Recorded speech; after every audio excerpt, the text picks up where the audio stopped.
பிறந்த ஜெயின் நிக்கோலஸ் ஒரு வசதியான குடும்பத்தை சேர்ந்தவர். இவர் பிஷப் பதவி வகித்தவர்.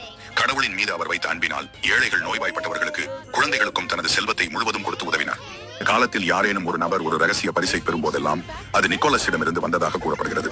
இதனால் அவர் நிஜ வாழ்க்கை சாண்டா தாதா என்று அழைக்கப்பட்டார். இவர் விற்கப்படும் குழந்தைகள் மற்றும் மாலுமிகளின் பாதுகாவலராக கருதப்பட்டார். அவரின் நினைவாக உருவானவர் தான் இந்த சாண்டா கிளாஸ். இவரோட துருவத்தில் வசிப்பதாகவும், வெள்ளை தாடியுடன், தொந்தி விழுந்த வயிறுடன், பல வண்ண உடை அணிந்து ஏழைகள், இல்லாதவர்களுக்கு உதவ பல பரிசுகளுடன், இனிப்பு பொருட்களுடன் 8 கலைமான்களால் இழுத்துச் செல்லப்படும் பணி சறுக்கு வண்டியை ஓட்டியபடி வானில் பறந்து வருவார் என்றும் நம்பப்படுகிறது. இவரது வண்டியில சின்னஞ்சிறு கிங்கிணி மணிகள் கட்டப்பட்டிருக்கும். அந்த மணியின் ஓசைக்கு ஏற்ப ஜிங்கிள் பெல்ஸ் என்று பாடியவர் வருவார். இவரின் வருகைக்காக குழந்தைகள் அனைவரும் காத்திருக்க, சாண்டாவை இழுத்து வரும் ரெயின்டியர் கலைமானுக்கு உணவாக கேரட்டுகளும் வைக்கோலும் குழந்தைகள் தங்கள் படுக்கையில் வைக்கின்றனர். இதேபோல் குழந்தைகள் தங்கள் கட்டிலின் கால்மாட்டில் ஸ்டாக்கின்களை தொங்கவிட்டிருப்பார்கள். சாண்டா புகைப்போக்கி வழியாக இறங்கி வந்து இதற்குள் பரிசு பொருள்களை போட்டுவிட்டு போவார் என்று கிறிஸ்துமஸ் வருகைக்காக குழந்தைகள் காத்திருப்பர்.